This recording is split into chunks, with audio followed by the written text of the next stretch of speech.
Италијанскиот Eurofighter патрулира на небото во близина на границата на Романија со Украина. Италијанскиот полковник Микеле Морели ни кажува дека неговиот тим од 150 луѓе пристигнал во оваа романска воздухопловна база за една мисија. Ние сме тука за да го заштитиме романскиот воздушен простор од секако вид на закана што може да биде таму.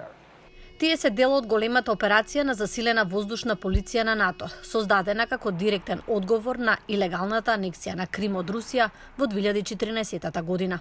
Русија може да каже дека ова е провокативно, но НАТО вели дека ова е одвраќање. Се разбира дека ова е одвраќање. Не сме тука да водиме каква била војна. Тие служат како еден вид колективен штит низ воздушниот простор на НАТО. Кога некој доаѓа кај нас, не може да очекува само една земја да се соочи со таа закана, туку огромна организација како НАТО со многу борци и пилоти кои се познаваат меѓусебно и се подготвени да ја заштитат земјата. Авионот патува брзо. Просечен патнички авион, многу побавен од борбен авион. Патува околу 11 км во минута, така што тим од 2 авиона е секогаш во состојба на готовност за потенцијални пресретнувања. За да ја тестираат нивната брзина, Морели и италијанците се мачат.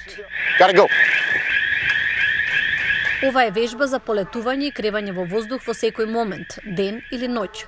Тимот прави да изгледа лесно. И сега со натамошна руска агресија во Украина, одбранбените аналитичари велат дека пилотите како Морели станале витален додаток на источното крило на НАТО. Исто така се очекува руска воена офанзива во одреден момент во наредните недели. Некои веќе велат дека оваа офанзива е можеби на пат. Овие пилоти на НАТО ќе ги следат активностите на руските воздухопловни сили. На тимот на Морели му беа потребни само 11 минути да полета, но тој вели дека ќе продолжа да вежбаат, знаејќи дека секоја секунда ќе биде важна, доколку реална закана влезе во небото на НАТО.